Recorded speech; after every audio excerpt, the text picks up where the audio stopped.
오늘 다시 또 한국 현대사가 나오는군요. 네, 현대사 다시 한번 좀 훑어보면서 한국의 현대사를 다양한 관점에서 이해할 수 있는데 우리는 이걸 국민의 주권쟁취 역사로 한번 이해를 해보자라는 겁니다. 그리고 그 틀에서 사회로 총선의 성격, 그리고 그 의의, 그리고 마지막으로 이제 결론이 되겠죠. 이 진보가 문재인 민주당 정권을 어떻게 대해야 할 것인가, 이걸 하나씩 차례로 좀 살펴보겠습니다.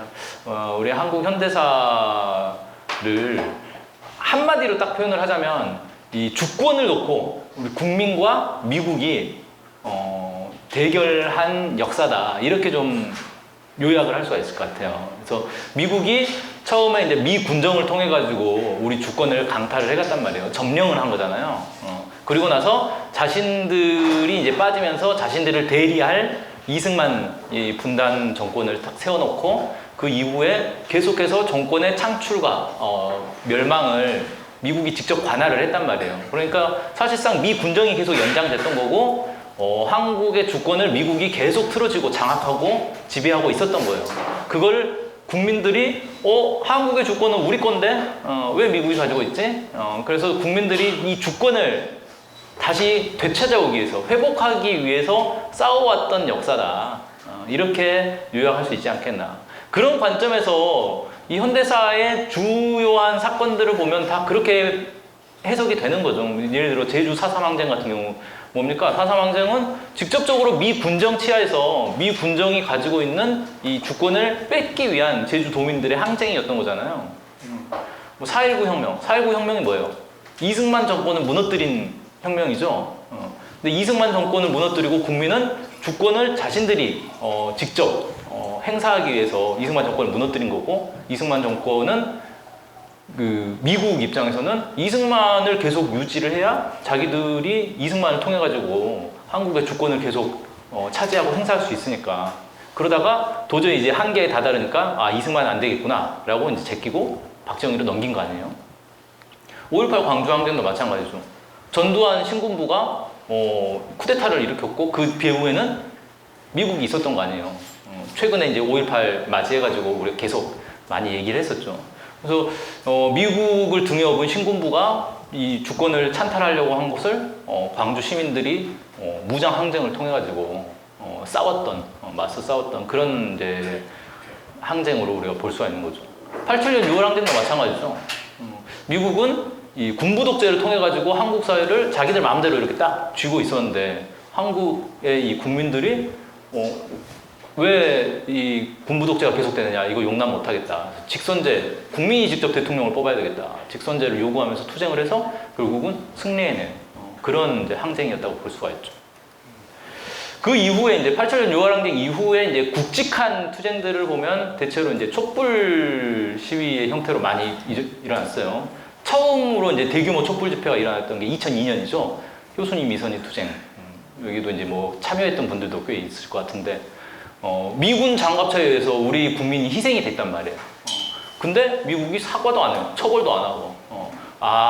한국 국민의 생사 여탈권이 미국에게 있구나, 이걸 극명하게 드러낸 사건이었죠. 그래서 이 미국이 우리 국민들을 죽이고 그러면서도 처벌도 받지 않고, 이거에 항의해서 우리가 떨쳐 나선 거잖아요. 그래서 결국은 미국이 주한미군을 통해 가지고 한국을 점령하고 있고, 이 주한미군을 몰아내기 위한 그런 투쟁으로 진행이 됐다는 거죠. 그 다음에 또 뭐가 있었죠? 2004년에 노무현 대통령 탄핵을 막기 위한 촛불 집회가 열렸죠. 그때도 생각을 해보면 노무현 대통령을 왜 탄핵시켰느냐에 온갖 해석들이 있지만, 가장 단순하게 생각해보면 적폐 세력들이 노무현 정권 무너뜨리고 자기들이 정권을 차지하려고 했던 거예요. 근데 왜 굳이 그렇게 했느냐? 노무현 정부가 미국 말을 안 들으니까. 미국 입장에서 볼 때는 노무현보다는 적폐들이 훨씬 말을 더 잘 들을 것 같거든요.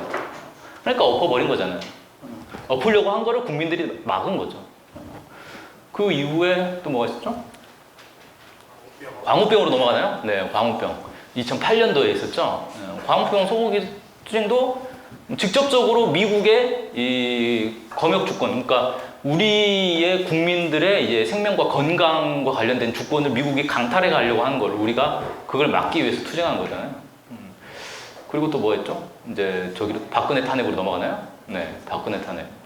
뭐 가장 최근에 있었던 일이니까 뭐 굳이 설명 안 해도 될 것 같고. 이처럼 뭐 한국 현대사의 굵직굵직한 사건들을 보면 다 미국은 자기들이 계속해서 한국 사회를 지배하기 위해서 온갖 이 자기 장치들 이걸 유지하려고 하고 그걸 국민들이 깨기 위해서 항쟁에 나섰던 거고 그래서 그걸 하나하나 한 걸음 한 걸음 깨나가던 그런 역사다.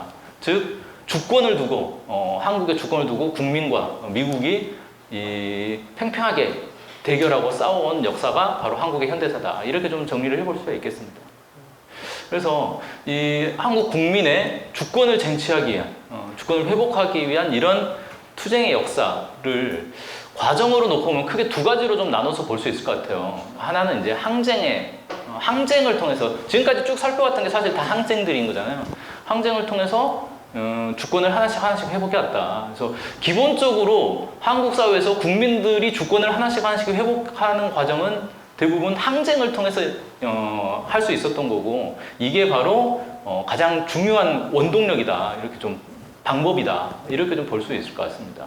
근데 항쟁만 있느냐? 그건 아니에요. 선거를 통해서도 뭔가 의미 있는 전진들이 있었다는 거예요.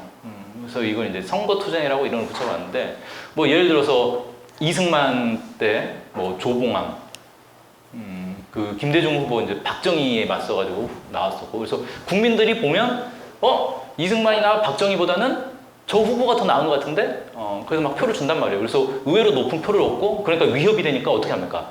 막 체포해가지고 사형시켜버리고 막 김대중 대통령 납치해가지고 막 바다에 수장시켜버리려고 하고 막 그런 거 아니에요? 그러니까 독재자들 입장에서 볼 때는 위협이 되는 거예요. 저 세력들이. 근데 그거는 미국 입장에서 볼 때는 자기들이 한국 사회를 통치하는 데서 대리 통치를 하고 있는 이 독재자들이 위태로운 거잖아요. 그러니까 살려둘 수가 없는 거죠. 그런 식으로 이제 탄압을 하게 되는 건데. 어쨌든 이런 선거를 통해가지고 특히 87년 6.25항쟁 이후에 우리가 이제 형식적으로 어떤 민주주의 절차가 좀 더 발전을 했단 말이에요. 그래가지고 선거의 이 영향력이 더 커졌어요. 그래서 선거를 통해서 국민들이 자기 주권을 확보하는 게 더 수월해진 거죠. 그래서 더 많은 이제 진전들이 있었다. 그래서 우리가 보면 기본 한국 국민들의 주권이 발전했던 거는 항쟁을 통해서지만 선거를 통해서도 이 민주화, 진보화의 전진이 있었던 거고 성과를 가져올 수 있었다. 그래서 이거를 항쟁의 방식이 기본이지만 선거가 결합돼서 이 한국 사회의 어떤 국민들의 주권 확보가 점점 되고 있는 거다. 이렇게 좀 정리를 해볼 수가 있겠죠. 자, 이런 차원에서 이제 볼 때 4.15 총선의 성격을 다시 한번 보자는 거예요. 미국은 이 4.15 총선을 어떤 입장에서 바라봤겠는가. 뭐 다들 아시겠지만 지금 문재인 정부로는 안 된다라고 판단하는 거예요. 예전에도 제가 이제 강연에서 몇 번 얘기를 했지만 민주당과 미래통합당이 어차피 둘 다 친밀한 말이에요. 근데 미국 입장에서 볼 때는 미래통합당은 자신들의 이제 그 뭐라 그러죠? 적자. 그리고 민주당은 서자의 입장인 거예요. 얘는 내가 진짜 공들여서 키운 애들인 거고, 쟤네들은 자기가 좋다고 나 좋다고 막 자꾸 오지만 별로 믿음이 안 가는 애들인 거고 그런 거거든요. 그래서 미래통합당이 지금 집권을 해야 되겠다. 이 문재인 민주당 정부는 미국 말을 뭐 듣는다고 하는데 보니까 또 딴짓도 하는 것 같고 의심이 간단 말이에요. 얘들 믿을 수가 없는 거예요. 자꾸 남북 정상회담 해가지고 막 이상한 합의들 하고 미국 입장에서는 불안한 거죠. 그래서 문재인 정부를 계속 놔두면 안 되겠다. 엎어야 되겠다. 엎으려면 어떻게 해야 돼요? 탄핵을 시켜야 되는 거죠. 탄핵을 시키려면 국회 다수당을 점해야 되는 거예요. 그러면 이번 총선에서 미래통합당이 다수당이 돼가지고 문재인 정권을 한번 엎어보면 되겠네 라고 생각하고 미래통합당이 전폭적 지지를 했잖아요. 실제로 뭐 주한미 대사라든지 미 국무부에 이런 데서 노골적으로 한국 총선에 개입해가지고 문재인 민주당을 공격을 했단 말이에요.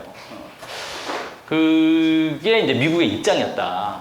미래통합당을 재집권시켜서 자신들이 한국의 주권을 틀어쥐겠다. 더 강하게 장악하겠다. 이게 이제 미국의 입장이었다는 거고. 그걸 좀 더 이제 설명하자면 왜 민주당으로 안 되느냐? 왜 미래통합당이냐? 미국 입장에서 가장 중요한 거는 얼마나 철저하게 친미를 하느냐의 문제예요. 둘 다 친미는 하는데 미래통합당이 훨씬 강하게 친미를 한다는 거죠. 그 다음에 독재. 왜 독재를 해야 되는가? 정부가 국민이 아닌 미국을 위해서 일을 해야 돼요. 그럼 당연히 국민들이 싫어하겠죠. 그럼 그 싫어하는 국민들을 어떻게 해야 돼요? 독재를 통해서 진압을 해야 되는 거예요. 그래서 미국은 기본적으로 친미 국가들의 정치 체제는 독재 체제로 유지를 하려고 한다는 거죠. 왜? 어차피 국민들은 미국의 이 억압과 착취에 저항하게 돼 있기 때문에 이걸 누르려면 독재 체제가 가장 확실한 방법이에요. 근데 보니까 미래통합당은 확실한 독재 후예들이에요. 근데 민주당은 자꾸 무슨 형식적인 민주주의 이런 걸 절차 이런 것들을 얘기를 하면서 국민들을 잘 이렇게 억압을 못해. 능력이 떨어지는 거예요. 미국이 볼 때는. 그래서 민주당은 좀 아닌 것 같아. 그 다음에 철저한 반북 입장에 한다. 왜냐하면 미국이 볼 때 한국의 유용성은 뭐냐면은 북한, 중국, 러시아 이런 데를 공격하기 위한 전진기지로서 유용한 곳이란 말이죠. 그럼 당연히 북한하고 친하게 지내면 안 돼요. 북한의 최전방 전진기지이기 때문에 한국은. 근데 한국 정부가 보니까 문재인 정부를 딱 보니까 북한하고 막 정상회담 해가지고 뭐 평양에 가서 무슨 얘기를 듣고 왔는지 모르겠는데 미국 와가지고 막 대북 제재 해제하자 이런 얘기를 하고 다니고 최근에도 무슨 얘기가 있었습니까? 지금은 임종석이 그냥 민간인이에요. 정부에 직책이 없죠. 근데 어디 포럼 가가지고 이제 대북 제재 해제해야 된다 이런 얘기를 막 했어요. 그러니까 사실 민간인이 뭐 강연회 같은 데 가서 그런 얘기 하는 게 미국 입장에서 뭐 아무 상관없는 거잖아요. 근데 국무부가 그걸 직접 반응을 하더라는 거예요. 뭔 소리냐, 그거 안 된다. 이건 뭐냐면은 문재인 정부에서 상당히 의심을 많이 하고 있는 거죠. 쟤네들 저러다가 또 대북 제재 해제하자고 또 난리 치겠구나. 그래서 초반부터 완전히 통제를 하려고 하는 거예요. 그러니까 이 문재인 정부는 반북 입장에서 봐서 상당히 미흡한 거죠. 미래통합당이 진짜 잘할 것 같은 거예요. 미래통합당이야 뭐 북한하고 맨날 전쟁하자고 날뛰는 애들이니까. 그래서 이런 것들을 쭉 놓고 봤을 때 민주당은 미국 입장에서 민주당은 불합격, 미래통합당이 합격인 거예요. 그리고 미래통합당 애들은 미국이 직접 이렇게 품을 들여서 육성을 해놓은 애들이기 때문에 훨씬 미국이 믿을만한 애들인 거죠. 그래서 미래통합당으로 이제 정권을 뒤집으려고 한 것 아닌가. 이게 이번 총선의 미국의 구상이었다 이렇게 볼 수 있고, 이에 반면에서 이제 국민들의 입장은 뭐냐면 이번 총선을 통해서도 당연히 국민들에게 더 많은 주권이 오는, 국민들의 이제 주권 확보에서 또 한 걸음 나아가는 그런 걸 원했겠죠. 근데 그렇게 하려고 보는데 미국은 물론 이런 과정들을 다 하나하나 분석해가지고 파악하는 건 아니에요. 국민들은 생활에서 그냥 딱 직감하는 거죠. 미래통합당이 총선에서 다수당이 되려고 하네? 그래서 정권 엎으려고 하네? 이건 누구나 다 볼 수 있는 거잖아요. 그 뒤에 미국이 있냐 없냐, 미국의 구도이냐 아니냐, 이거는 사실 알 수도 있고 모를 수도 있는 건데, 그래서 이대로 갔다가는 미래통합당이 또 다수당이 돼가지고 탄핵하고 뭐 완전히 이 정권 발목 잡고 해가지고 또 이 개혁의 성과들을 다 뒤집어 엎겠구나라는 거를 쉽게 판단할 수 있었단 말이에요. 그래서 미래통합당이 다수당이 되는 걸 막아야 되겠다라고 판단한 거고, 미래통합당이 다수당 되는 걸 막으려면 어떻게 해야 돼요? 미래통합당 후보들을 떨어뜨리면 돼요. 미래통합당 후보를 떨어뜨릴 수 있는 후보를 당선시켜야 되는 거죠. 선거라는 건 결국은 이기냐 지냐의 문제예요. 몇 프로 얻었느냐가 중요한 게 아니고 당선이 됐느냐 안 됐느냐가 중요한 거란 말이에요. 그럼 결국 미래통합당을 떨어뜨릴 수 있는 사람을 이번에 찍어가지고 그 사람을 당선시켜야겠다라고 국민들은 판단할 수밖에 없는 거고, 그렇게 봤을 때 그 후보가 누군가 보면은 거의 대부분 민주당 후보였다는 거죠. 그러니까 결국은 국민들이 볼 때 미래통합당이 이 정권을 뒤집어 엎는 걸 막을 수 있는 현실적 대안은 민주당밖에 없었다는 거예요. 그래서 민주당을 앞세워서 이 미국과 싸움을 하게 만든 거다. 그래서 이번 총선의 기본 이 구도는 미래통합당과 민주당의 대결이었다는 거예요. 미국이 밀어주고 내세우는 미래통합당과 국민이 거기에 맞서서 무기로 사용한 민주당, 이 둘이 현장에서 맞붙은 게 바로 이번 총선이었다. 이렇게 대결 구도를 간명하게 좀 볼 수 있겠습니다. 그렇게 놓고 보면 결국 이번 총선의 성격은 민주화 투쟁이었다라고 볼 수 있는 거죠. 반민주 세력들이 정권을 찬탈하려는 걸 막아낸 민주화 투쟁의 성격을 가지고 있다. 이렇게 우리가 총선 성격을 정리를 해볼 수가 있겠습니다. 자, 그러면 민주화 투쟁에 가는 의의를 한번 좀 살펴보자.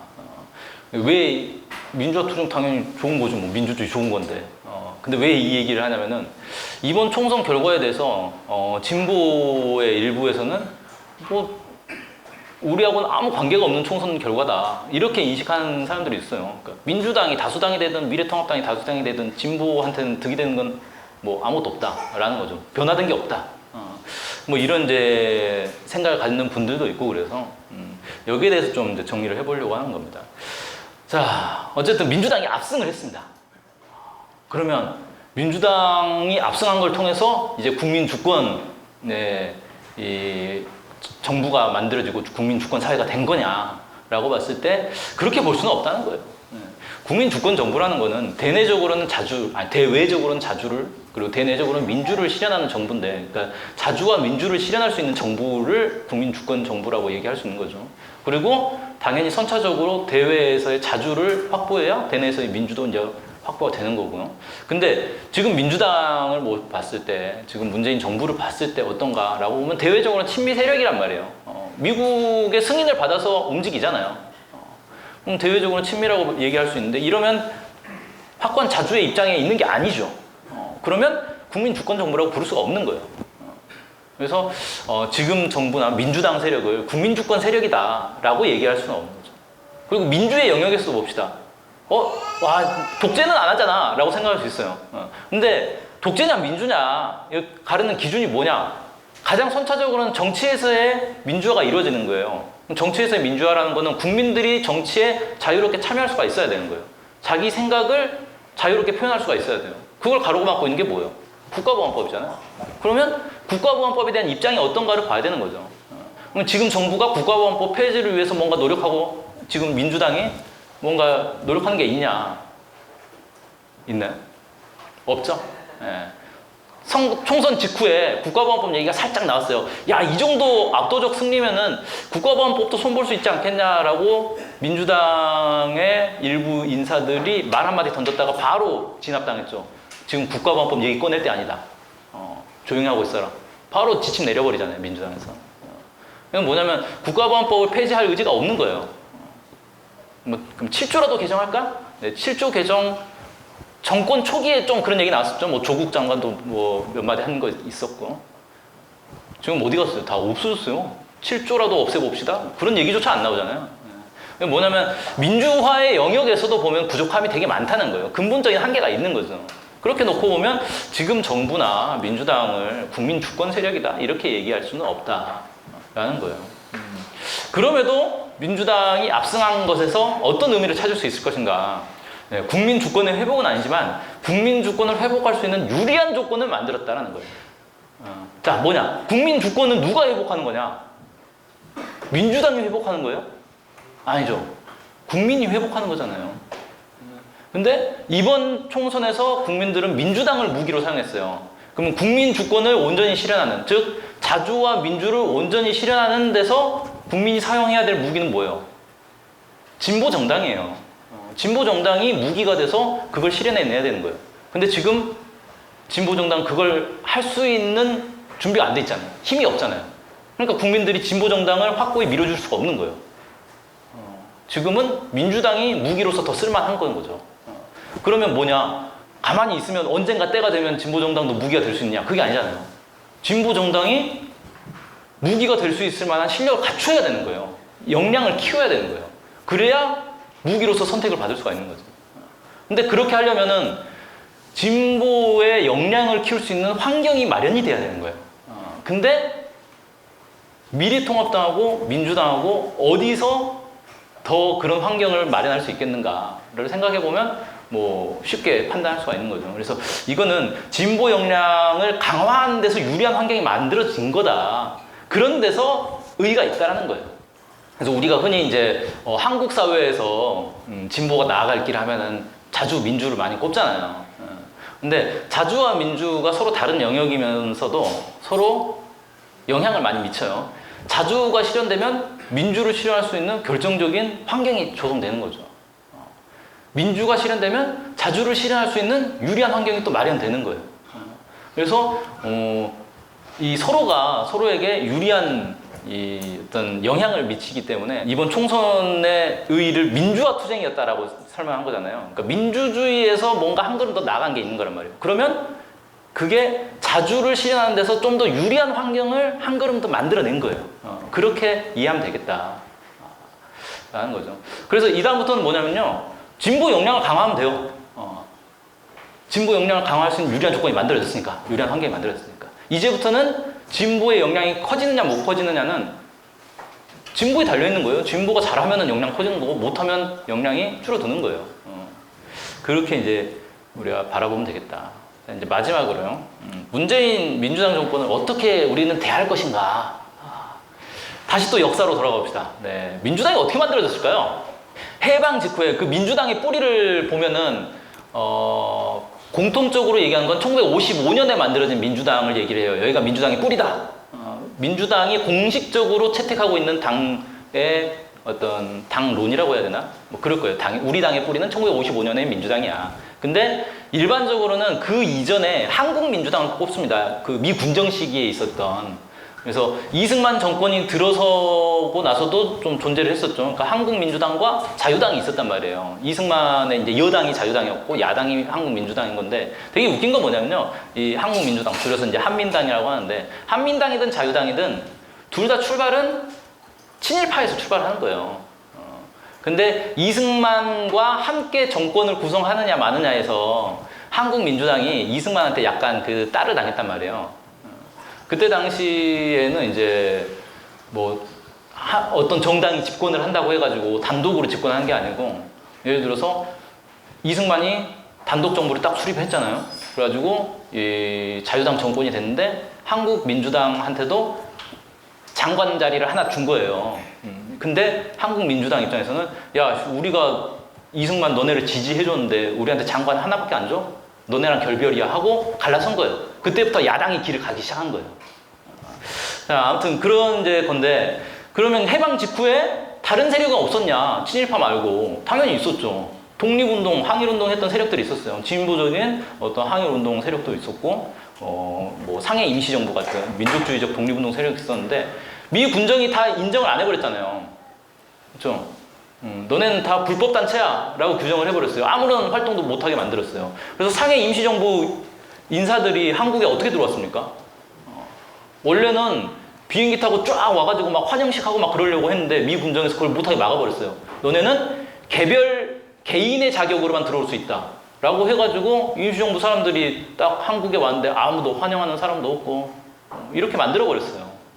그래서 이런 실제 이 반일 운동을 했던 사람들을 다 불법화하고 완전히 철저히 억압하고 말살하는 정책을 미 군정이 폈고, 그걸 통해 가지고 친일파 정권을 수립할 수가 있었던 거예요. 그래서 이제 이승만 정권이 만들어진 거죠. 그러면 이 친일파들이 서로 권력을 가지고 싸우다가 여야로 갈라지면서 지금의 이제 미래통합당류의 역사가 쭉 만들어지고 민주당의 역사가 쭉 만들어진 거예요. 그리고 그러면 반일운동 했던 그 진보적이고 민족주의적인 그 세력들은 어디로 갔느냐? 다 제야운동권으로 빠져버린 거죠. 그리고 한국전쟁 거치면서 거의 대부분 살해당했고, 그 이후에도 뭐 5.16 쿠데타 이후에 한 번 또 다 막 제거당하고, 그리고 좀 이렇게 막 진보적 목소리 내면 어떻게 됩니까? 뭐 조봉암처럼 막 잡혀가지고 사형당하고, 무슨 간첩단 사건 뭐 이런 거 만들어가지고 또 다 사형당하고, 이렇게 해가지고 다 실을 말려버린 거예요. 그 속에서도 살아남은 게 이런 이제 제야 민족민주운동 세력이다, 이렇게 보시면 될 것 같습니다. 그런데 이제 이게 초창기의 모습이었는데 세월이 쭉 흐르면서 어떻게 되느냐, 이 미래통합당류의 이쪽 계열은 계속해서 군부 독재하고, 군부 독재 이후에도 계속 민간 독재라고 해가지고 독재를 해왔어요. 근데 민주당류는 여기 이제 야당 생활을 계속 한 거예요. 야당 생활을 하니까 어떻게 됩니까? 계속 독재 정권하고 싸워야 되잖아요. 계속 싸우게 되니까 어떻게 돼요? 성향이 점점 바뀌는 거예요. 거기다가 결정적으로는 이제 87년 6월 항쟁 이후에 이 제야의 민족민주운동 세력들이 대거 정치권으로 들어갑니다. 그래가지고 여기에 민주당류로만 들어간 게 아니고 미래통합당 쪽으로도 많이 들어갔어요. 지금 우리가 이제 미래통합당의 그 꼴통이라고 꼽고 있는 뭐 그런 사람들 있잖아요. 김문순이, 뭐 이재원이, 이런 사람들이 옛날엔 다 노동운동하고 막 이랬던 사람들이에요. 충격적이죠? 네.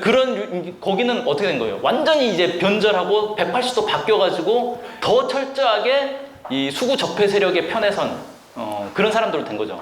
왜냐면 그렇게 될 수밖에 없는 게 자기의 과거 행적이 있잖아요. 과거에 막 진보 운동을 했던 사람들이란 말이에요. 이런 사람들은 자기가 실은 적폐에 충성하는 사람이라는 걸 보여주기 위해서 더 악하게 이 적폐 편에 서는 거예요. 대표적인 게 사실 박정희죠. 박정희가 남로당 출신이잖아요. 물론 그 전에는 일본군 했었지만, 토벌대를 했었지만. 그러니까 자기 남로당 경력이 잠깐 있어요. 그 작은 그 경력을 숨기기 위해서 어떻게 합니까? 쿠데타로 집권한 뒤에 극도의 반공 정책을 편 거예요. 반북 정책을. 왜? 미국한테 인정받기 위해서. 미국이 계속 박정희 의심했거든요. 넌 남로당 출신이지, 그래가지고. 그러니까 그걸 자기가 살아남기 위해서 더 극렬한 적폐가 돼버리는 거죠. 자, 아무튼 그런 세력들이 있었고, 거긴 그러니까 쉽게 말해서 그냥 쓰레기가 된 거예요. 그 다음에 이제 민주당 누로 간 사람들이 있었어요. 이 사람들은 나름 이제 뭡니까? 꿈을 가지고 들어간 거죠. 자기는 나름 제도 정치권에서 우리 진보의 이념을 한번 펼쳐보겠다라고 들어가는데 거기 들어가가지고 살아남을 수 있겠어요? 일단 뭐 예를 들어 봅시다. 지금 통일부 장관이 누구죠? 네, 김현철이죠. 김현철 원래 뭐 교수하고 막 그랬던 사람이에요. 학계에 있던 사람인데 나름 남북 관계 분야에서는 되게 진보적인 목소리를 내던 사람이에요. 그래가지고 통일운동 단체들이 김현철이 통일부 장관 된대 라고 했을 때 되게 기대를 많이 했어요. 야, 이제 좀 통일부가 뭐 움직이겠구나. 근데 통일부 장관 되기 전에 이제 청문회를 거치잖아요. 청문회에서 이제 엄청 까이는 거죠. 야, 천안함 누가 폭파시켰어? 말해봐. 그럼 어떻게 해요? 이 사상 검증에 걸려들지 않게 해서 북한이 했습니다. 이렇게 하는 거예요. 그러면서부터 이제 끝나는 거죠, 그냥. 아무리 진보적이었던 사람도 결국 민주당 정부의 딱 제도권 정치에 들어가는 순간 자기 지조를 꺾어야 들어갈 수 있는 거예요. 안 꺾으면 어떻게 돼요? 박살 나는 거죠. 지금 윤미향 대표 보세요. 윤미향 당선자 보세요. 지조를 안 꺾으면 박살 나는 거예요. 제도권 정치 들어가면서. 이런 식으로 집중 공격을 당해버리니까 이제 그런 걸 이겨낼 자신이 없는 사람은 그냥 지조 꺾어버리는 거죠. 과거에 했던 얘기는 그냥 학자로서 했던 얘기고 사실은 그건 아닙니다. 뭐 이런 식으로 넘어가지 않으면 안 되는 거예요. 그렇게 해가지고 결국 어떤 이 자주적인 그동안 자기가 가지고 있던 자주적인 생각들 다 꺾고 그냥 미국이 저렇게 강한데 뭘 우리가 어떻게 할 수 있냐, 우리 힘이 약한데 일단은 좀 친미하고 나중에 힘 키우면 자중합시다. 이런 식으로 넘어가요. 민주도 국가보안법 없애야죠. 근데 지금 뭐 현실이 또 그거 어떻게 또 손 댑니까? 그냥 넘어갑시다. 대표적인 게 박원순 시장이죠. 박원순 시장이 원래 변호사예요. 국가보안법 연구라는 책을 써가지고 국가보안법 이 폐지 운동에서는 최고의 권위자 같은 사람이었거든요. 저도 그 책 보면서 공부 많이 했어요. 재판 준비하면서. 근데 딱 서울시장 되더니 바로 이제 뭐 조중동 인터뷰하면서 자기가 시장 돼보니까 국가보안법도 뭐 필요하답니다. 뭐 이런 식으로 가는 거예요. 그렇게 안 하면 살아남지 못하니까. 그래서 자주 민주 영역에서 개혁이 쫙 원래 가지고 있던 진보적 성향들이 쫙 후퇴해 버리는 거죠. 그런데 후퇴해도 개혁 성향이 조금은 남아 있단 말이에요. 그것까지 완전히 다 바꾸는 건 아니죠. 그러니까 미래통합당 들어간 애들하고 민주당 들어간 애들하고는 다른 거예요. 그래서 원래 이제 민주당이 처음에는 친일파에서 출발을 해가지고 이승만 지지하던 애들이 이제 지금은 계속 사람도 바뀌고 수십 년의 정치를 하면서 성향이 점점 바뀌기 시작해가지고 지금은 개혁 성향을 많이 띠게 됐어요. 옛날하고 다른 거죠. 옛날에는 심지어는 어떤 사람들이 썼냐면 미래통합당 류보다 초창기에 해방 직후에는 더 보수적이었다. 뭐 이런 주장하는 분들도 있어요. 근데 지금은 성향이 완전히 바뀌었죠. 그때 생각하면 안 되는 거죠. 자, 어쨌든 그렇게 해가지고 지금 민주당을 어떻게 볼 거냐 그러면 친미 개혁 세력이다 이렇게 좀 볼 수 있을 것 같아요. 그리고 북에 대해서도 기본은 반북적인 입장도 가지고 있지만 대화를 하려고 하는 협상을 하려고 하는 그런 세력이다 이렇게 볼 수가 있고, 미래통합당은 그에 비해서 같은 친미지만 보수 독재를 추구하는 그런 세력인 거고, 그러니까 개혁을 반대하는 애들인 거죠. 그리고 같은 반북이지만 여기는 그냥 대결을 추구하는, 전쟁을 추구하는 그런 애들인 거다. 북한 뭐 쳐들어가서 우리가 점령해야 될 대상 뭐 이렇게 생각하는 거죠. 그래서 지금 민주당과 미래통합당은 근본에서 친미, 반북이라는 데서는 공통적이지만 이런 이제 민주화의 어떤 영역이라든지 평화의 영역에서 볼 때는 좀 다른 면이 있다는 거예요. 이런 면을 우리가 잘 봐야 된다라는 거죠. 그래서 우리가 이제 문재인 민주당 정부를 어떻게 볼 것이냐. 기본은 압박 견인의 대상이다. 예전에 뭐 견인 압박의 대상이다라고 얘기를 많이 했는데 생각해보니까 견인 압박이 아니고 압박 견인이더라고요. 왜? 압박을 해야 견인이 되는 거잖아요. 견인을 하면 압박되는 게 아니잖아요. 그래서 말의 순서를 좀 바꿨어요. 네. 압박 견인의 대상이다. 자, 국민 주권 운동이라는 게 결국은 국민이 주권을 갖자는 거고, 그 주권은 지금 미국이 가지고 있는 거고, 그럼 미국을 상대로 싸워가지고 주권을 가져와야 되는 거예요. 쉽지 않겠죠. 미국이 어떤 애들이에요? 만만한 애들이 아니잖아요. 자기들이 세계 최고라고 자랑하는 애들인데, 세계 최강이라고 막 떠드는 애들한테서 주권을 뺏어와야 되는 거예요. 보통 일이 아닌 거죠. 이건 소수의 힘으로는 절대 안 되는 겁니다. 특정 계급계층의 힘만으로 안 되는 거예요. 전 국민이 똘똘 뭉치고 가능한 모든 역량을 다 결집시켜야 돼요. 조금이라도 여기에 도움이 되는 애들은 다 결합시켜야 한다. 당장 너 반미야 아니야? 반미 아니야? 그러면 우리 편 아니야. 이렇게 해가지고는 답이 안 나온다는 거예요. 나는 반미는 아닌데 그 민주화에 관심이 있어. 그럼 우리 편 되는 거예요. 야 그래 일단 민주화를 하자. 민주화하면 반미를 하는데 유리한 환경이 되니까. 그럼 우리 편 되는 거예요.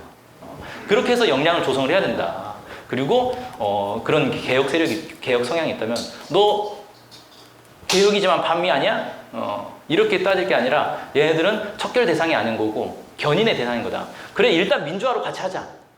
근데 야 잘 생각해봐. 민주화 제대로 하려면 반미 해야겠지? 이렇게 견인을 해야 된다는 거예요. 그래서 기본은 지금 민주당 이 문재인 정부는 한계가 뚜렷하기 때문에 이걸 우리 쪽으로 더 견인을 해야 되는, 땡겨와야 되는, 땡겨오기 위해서는 더 압박해야 되는 그런 대상인 거고, 여기에 이제 편향을 가지고 야 문재인 정부 우리 편이래, 열심히 잘 지지해주면 되겠네, 이렇게 볼 것도 아니다. 국민 주권 정부는 아니라는 거예요. 근본적으로 대외적으로 자주를 내세우지도 않고 민주주의에서도 한계가 뚜렷하기 때문에 그래서 이런 한계들도 잘 봐야 된다. 그래서 우리가 이제 국민 주권 정부다라고 얘기할 수 있으려면 민족 자주를, 그리고 반전 평화, 남북 관계 개선에 전면적으로 나설 수 있는 정부를 국민 주권 정부라 해야지, 문재인 정부 정도를 국민 주권 정부다라고 얘기할 수는 없는 거다. 이걸 좀 분명히 하고, 그러면 이제 기본 압박 견인을 해야 된다는 건데, 압박 견인을 어떻게 할 것이냐, 구체적인 방법론으로 들어가면 크게 세 가지를 얘기할 수 있을 것 같아요. 지지, 촉구, 규탄. 이 세 가지는 문재인 정부를 압박하기 위한 방법인 거예요. 그래서 잘하는 거는 지지를 하는 거예요. 왜 지지하느냐? 너 잘하니까 지지하는 거야. 잘못하면 지지 안 할 거야. 라는 거예요. 문재인 정부 우리 정부니까 전폭적으로 지지한다. 이게 아닌 거예요. 같은 지지라도 차이가 있는 거죠. 그 다음에 촉구는 뭐예요? 해야 되는데 안 하는 게 있으면 촉구를 하는 거. 너 빨리 해라 이거. 왜 안 하냐? 규탄은 뭐예요? 잘못하고 있는 거. 잘못하는 거는 너 이건 잘못한 거야. 하지 마. 이렇게 규탄을 해야 되는 거죠. 그래서 지지와 촉구와 규탄, 사안에 따라서 이걸 적절하게 우리가 방법으로 사용하면서 문재인 정부를 압박해서 우리 쪽으로 견인을 하면 우리가 써먹을 수 있다. 사용할 수 있다라는 겁니다. 그리고 궁극적으로 중요한 건 뭐예요? 진보 입장에서 가장 중요한 건 진보의 역량을 육성하는 거예요. 문재인 정부가 잘하냐 못하냐 이거에 우리가 연연한 문제가 아니고 우리 힘을 키워야 되는 거죠. 그래서 우리가 국민들이 무기로 쓸 수 있을 만큼 준비가 돼야 되는 거예요. 그게 지금 이번 총선에서 민주당이 압승함으로써 진보 역량을 키울 수 있는 유리한 환경이 마련된 거고, 뭐 혹자는 이제 그런 얘기도 하더라고요. 야, 뭐 문재인 정부가 뭐 했어? 전교조 합법화도 안 해주고 또 뭐야 노동쟁이 있으면 맨날 탄압하고 똑같네 미래통합당이랑. 뭐 얼핏 보면 그럴 수도 있을 것 같아요. 야, 이석기 숙방 왜 안 하는 거야 도대체? 이거 문제가 있는데? 미래통합당과 똑같네? 근데 근데 잘 생각해보세요. 전교조 같은 경우 봅시다. 전교조가 정확하게 말하면 불법단체가 아니에요. 법의 노조가 된 건데 왜 법의 노조가 됐냐? 박근혜가 시킨 거잖아요. 자, 근데 문재인 정부는 왜 그걸 다시 안 되돌려 놓느냐? 되돌려 놓을 만큼 개혁적이지 않은 거예요. 간단한 겁니다. 그 정도로 민주적이지 않은 정부인 거예요.